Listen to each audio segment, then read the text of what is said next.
assigned seating.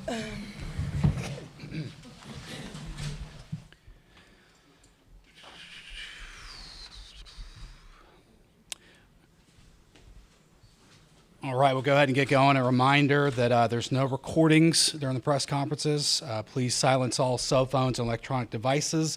And then when you do get the mic to ask a question, make sure you give your name and affiliation. We're joined by Oklahoma head coach Patty Gasso and players Cydney Sanders, Alynah Torres, and Kinzie Hansen. We'll start with an opening statement from Coach Gasso, then go to questions to players. The players will leave, and then go finish up with questions from Coach Gasso. So, Coach. Yeah, what a great game for the Sooners. It's really something important to try to get that first win. We really prepared for Duke because they're a really good team, and I have immense respect for them, their coaching staff, and what they've done to get here, and they've always been on the cusp. So we knew that we were going to get a feisty team with a very good pitching staff and just an array of good hitters, bunters, speed. They kind of embrace it all. So it was something we were really working hard to prepare for, and really proud of this entire team, and just timely hitting, big time runs, and getting us off the field a little bit early, and getting that first win in our pocket is what we talk about. So we're in a good place right now. All right, we'll open up for player questions. James, front row left. James Hale, OKC Sports Radio 105.3. Patty, your offense was really, really good today. Players only. Players, Sorry. yeah, sorry. I'll ask you guys. Sorry about that. My fault. You guys really brought out the sticks today. Talk about that, and if all three of you could comment. And Cydney, it was great to see you get going. So, what a day for you guys offensively. Absolutely. I think we've been working really hard all week before coming in. We knew exactly what their game plan would be against us, so we've been going on grind mode this past week. I know it was pretty grueling at times, and at the beginning of the week, we weren't hitting that machine very well, but at the end of the week, it definitely paid off, and we were very quick to make our adjustments today. Duke's pitching staff is very, very good. They have one of the best pitching staffs here in OKC, in my opinion, but Curd was throwing gas up in the zone, and then J-Lo was throwing gas down in the zone, so we had to be quick with our adjustments, and I think that our hard work definitely paid off. The ball finally dropped today, so that's very exciting for me. I've been working very hard with my teammates. Like Hansen said, the machine was brutal, but we all made adjustments in the game, and it worked out for us. Yeah, to piggyback off Kinzie is what Duke's a really good pitching staff, so props to them. They're going to be hard to beat going on. But I just want to say as well, I think we're just playing loose, having fun, knowing that this is our last week together as a team, and really taking it in, playing free, passing the bat, and just having fun. All right, we'll go to front row right to Brian. Brian Chabot, all Sooners. Cydney, I know you've talked about not being worried about stuff, but the ball finally falling. How big of a relief was that going back to Florida State and then being able to kind of roll that into this weekend? I think it's a big thing because it's coming in the postseason. So, everything before for me doesn't really matter. It's what's going on right now. And I feel like I've been hitting the ball to everybody, but it finally fell today. So I'm just happy as can be, honestly. All right, we'll go front row left to John. Yeah, Kinzie, as the John Hoover, all Sooners, as the captain of this team, can you kind of illustrate what it means to have these two hit home runs with the number of home? I think it's been since mid-April that they've homered, but what it means to this offense to get everybody going when these guys home run. Yeah, absolutely. I think that the depth of our lineup is something that is so impressive to me. 1 through 9, I think everybody got on base today. Whether it was a hit or a walk, every single person in the starting lineup was on base today. And I think that just goes to show that our work ethic pays off day in and day out. We challenge ourselves every single day, so when we face a challenge like Duke's pitching staff, it doesn't really feel like anything too crazy for us. So I'm really proud of these two. They've been working really hard. Like Sid said, that machine was brutal. Alynah's been putting in a lot of extra work, so I'm just really, really proud and really happy for him. Nobody can do this by themselves. Not one person on this team can step in that box and win the World Series by themselves. It's going to take all 21 of us to get the job done and to keep working hard and to keep pressing forward. So just really happy, really proud for him, and really happy and excited to see what it looks like going forward. All right, we'll go front row right to Jesse.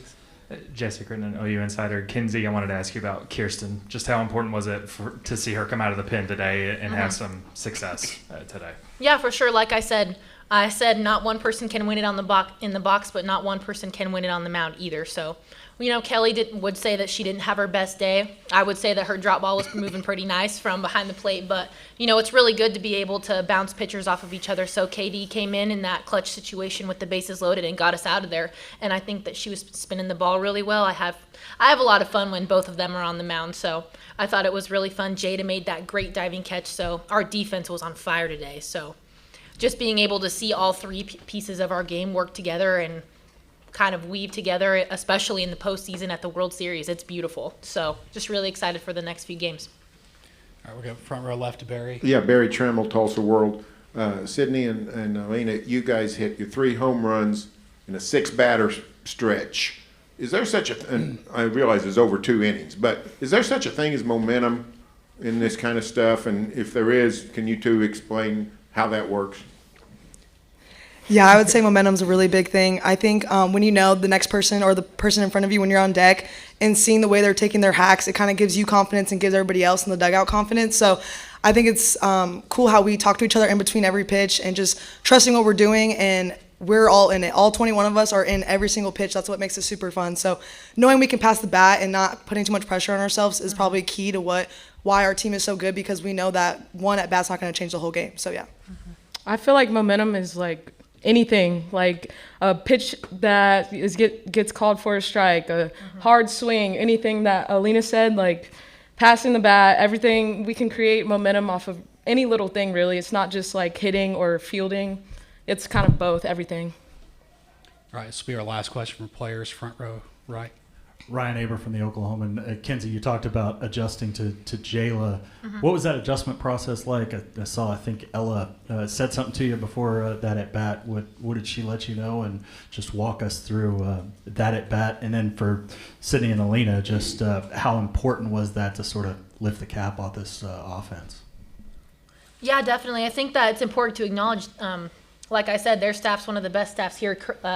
Curd was coming in, she was throwing high 60s, 70 at the top of the zone. So we were all trying to work that rise ball, trying to get that into that low line drive. But Jayla came in with that drop change kind of tunnel, and which is very impressive in my opinion. She does a great job with her pitches, and the coaches do a great job pitch calling. So I noticed the at-bats before me, she was kind of trying to pound the zone early with that, with just a good strike. And we were kind of taking it the first couple at-bats. So I'm pretty sure Ella got walked before me, or somebody was on first base, and in my mind, I just went up thinking 70. She's got to come for a strike early at bat, so I loaded early and then saw the ball kind of middle and just went for it. That's really the adjustment.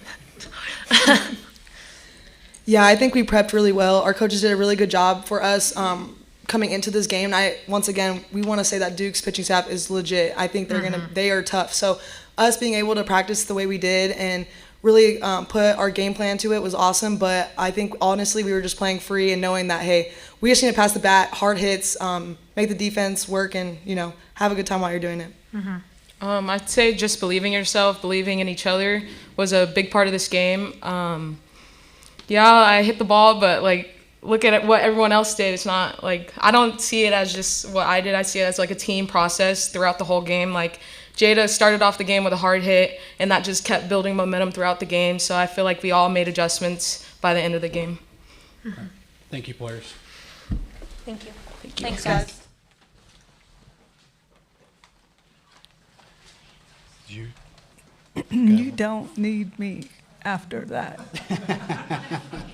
Well, I know I got to talk faster. That's one thing I learned. Kinzie Hansen is less like a freight train. All right, we'll get started with Mason, front row left. Mason Young, Tulsa World. Patty, just how big was that sequence of Kirsten coming in to get you out of that inning and the diving catch by Jada to make it happen? Yeah, it's important, but it's momentum building, so it really creates rally around your team. But at the same time, we need Kelly to know to keep going after it, keep fighting, that we've got you. We'll score runs. We'll back you up on the mound. So that was really the message. All right, we'll go third row on the right. Yeah, Patty, what can you say about Marissa getting Duke to this level so quickly, especially with everything that she's had to deal with off the field?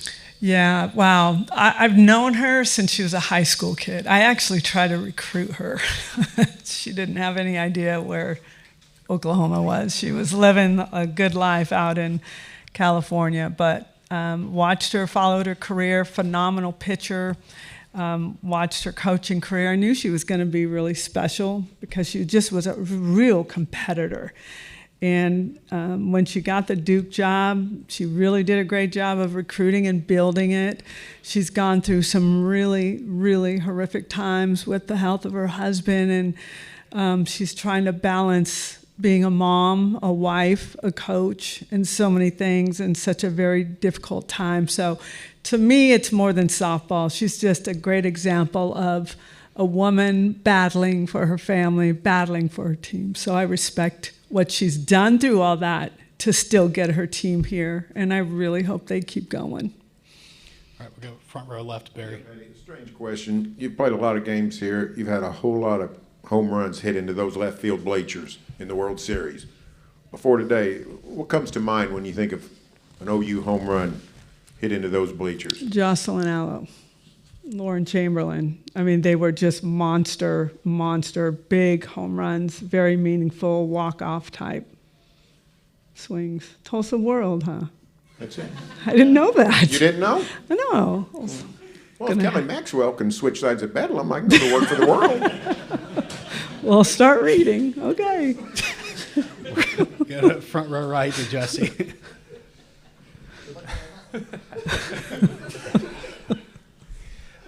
Patty, you talked about the offense, but just you've talked about needing production up and down the lineup. How important is it for Cydney and Alynah specifically to get going, to find those kind of power hits, especially against a team like this? Since they've been here, they've really been trying to be the hitters that they were at Arizona State before they got here.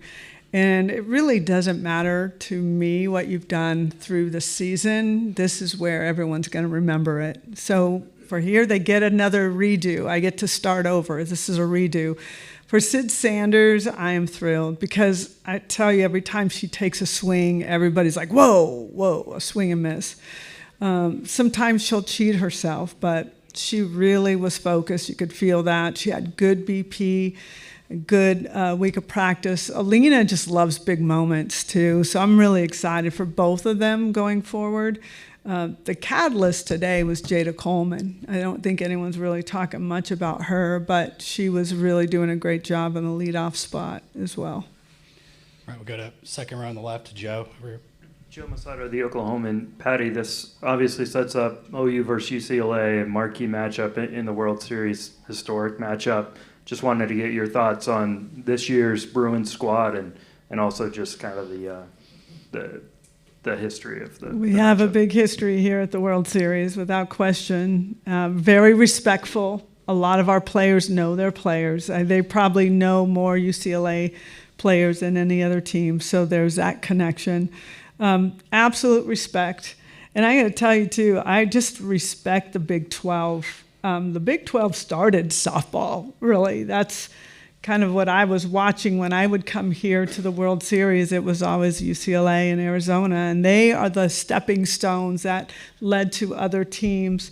Some that are, Michigan found their way, Texas A&M, Fresno State. Teams like that have found their way, but it's always been those two that have been fighting, and the idea of them dissipating the Big 12 or the Pac-12 is really hard for me to fathom because of the history of softball. So with that, it's just, I don't know, I'm sentimental over that, but this is going to be a great matchup. It's going to be great for television. It's going to be two teams really fighting for championships, and UCLA has been playing really, really well. They had, Kelly Inouye did a great job of turning that program around because they weren't starting very, very well. Their pitching their freshmen and sophomore have stepped up big time for them. They have a really lethal lineup. So this should be a really, really fun game to watch.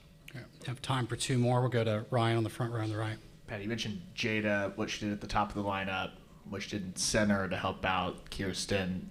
That ever get old? But how big is that to have another big moment, another big Jada moment? It's game winning. It's game changing one way or another. If she doesn't make the play, a rally is created. She does make the play, momentum comes in our dugout. She waits for those. Sometimes I think she doesn't run as fast so she can really make it into a timing play. I'm kidding. No, she's incredible. She's an incredible athlete, and I don't know how many runs she has saved. It would be interesting to see that analytic of how many runs she has saved the Sooners over the course of a season. But what she's been doing, she loves these big moments. She's her best in these situations, in this venue, and this World Series is her favorite thing to do. So we're going to rally behind her and let her lead us. All right, last one. We'll go to Jenny in the front row. Patty, obviously Duke has the pitchers to roll a bunch of them out there, but you guys have seen that sort of philosophy multiple times, opponents doing that to you, get to the top of the lineup, roll over to a new pitcher. What's the challenge there, and how are you guys always able, seemingly, in most cases, to be able to adjust when teams do go with that philosophy? Yeah, it's tough. It started with Texas Tech, I think, last year, and it was real. I think they threw out a new pitcher every inning, and it was tough. I credit JT Gasso for this. He has everything in lockdown. He shows, they learn, they get up, they do movements with him. To really understand what we could be seeing and who might start, who might be next, and why, who might be next and why. So it's like being in a classroom setting. They're listening. They're very educated. They have notebooks. They're writing notes down. They're talking it over with each other. So it's very astute, very diving in and trying to understand what could happen and then practicing it as much as we can. So that's why having a day off on Friday can really help us prepare for UCLA and that staff as well, because it's really a quick turnover if So JT, Jen Rocha, they have been doing unbelievable work of preparation for this team. All right, that'll wrap things up Thank for you. Oklahoma. Thank you.